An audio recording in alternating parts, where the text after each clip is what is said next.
पंडित जवाहरलाल नेहरू के निर्देश पर विजयलक्ष्मी पंडित ने सुमन जी को दोपहर के भोजन पर बुलाया।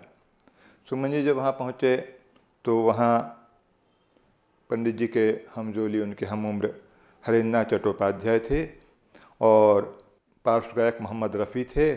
और सुमन जी ने वहाँ एक कविता तो प्रशंसात्मक सुनाई पंडित जी के लिए, और फिर दूसरी कविता उन्होंने ऐसी सुनाई जो प्रशंसात्मक तो थी मगर उसमें असंतोष का स्वर था। शीर्षक है मेरा वीर जवाहर मुझको वापस कर दो। आज तुम्हारा जन्मदिवस है, आज तुम्हारा जन्मदिवस है, मैं भी फूला नहीं समाता, गाते गाते को थक जाता, गीत नहीं थमने को आता। देख रहा हूँ आंखें नीचे, देख रहा हूँ ऊपर नीचे, सच्चाई से बैर नहीं है, बिना कहे अब खैर नहीं है। मैं पूंजी की प्राचीरों से मांग रहा हूँ, मैं पूंजी की प्राचीरों से मांग रहा हूँ, मैं दिल्ली की मीनारों से मांग रहा हूँ, लाल किले की दीवारों से मांग रहा हूँ। मेरा वीर जवाहर मुझको वापस कर दो, मेरा वीर जवाहर मुझको वापस कर दो।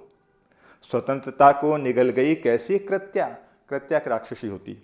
स्वतंत्रता को निगल गई कैसी कृत्या, तुम सिंहासन पर और पद पर बापू की हत्या।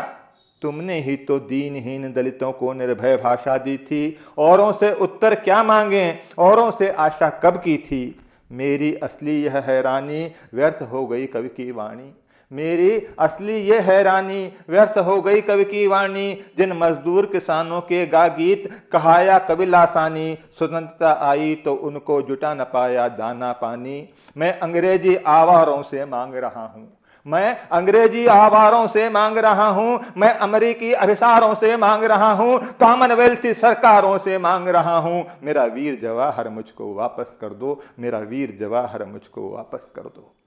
दुनिया बदल गई है, सुनते हैं तुम भी अब बदल गए हो। नेहरू जी के सामने सुना रहे हैं, दुनिया बदल गई है, सुनते हैं तुम भी अब बदल गए हो। सड़ी व्यवस्था के अंदर फिर भी लगते कुछ नए हो। जब ये पंक्तियाँ सुमन जी ने सुनाई तो पहले तो नेहरू जी का चेहरा कुछ तमतमा गया, फिर वो कुछ अपने आप में से खोए और नाखून से कुतरने लगे। श्रोता भी विस्मय से सुन रहे थे। वही वक्ष है जिसमें उस दिन कोटि कोटि नंगों भूखों का गम था, वही वक्ष है जिसमें उस दिन कोटि कोटि नंगे भूखों का गम था। शार्दुल के दांत गिन सको ऐसा साहस ऐसा दम था, वही वक्ष है जिसमें उस दिन कोटि कोटि नंगों भूखों का गम था। शार्दुल के दांत गिन सको ऐसा साहस ऐसा दम था। दम के दम से मांग रहा हूं, दम के दम से मांग रहा हूं, गम के गम से मांग रहा हूं, तुमको तुमसे मांग रहा हूं। मेरा वीर जवाहर मुझको वापस कर दो, मेरा वीर जवाहर मुझको वापस कर दो। कविता सुनने पर एक तरह की खामोशी थी जिसे तोड़ते हुए हरेंद्रनाथ चट्टोपाध्याय ने सुमन जी को शाबाशी दी। कुछ पल का मौन रहा, फिर पंडित जी ने सुमन जी को अपने पास बुलाया और कहा, तुम्हारा क्या ख्याल है, मैं सचमुच जनता से कुछ दूर होता जा रहा हूँ। अब उनके मुखमंडल पर बच्चों जैसा भोलापन देखकर सुमन जी जो है वो विस्मय से निहारते रह गए। वे समझे थे कि इस रचना से पंडित जी नाराज़ हो जाएंगे और कभी मुझे त्रिमूर्ति में आने का मौका ही नहीं मिलेगा। पर जब नेहरू जी ने ऐसा पूछा तो उनकी तो सिट्टी पिट्टी गुम हो गई। कविता में लिखना एक अलग बात होती है, मगर नेहरू के सामने, और वो भी उस समय के नेहरू के सामने सुनाना एक दूसरी बात होती है।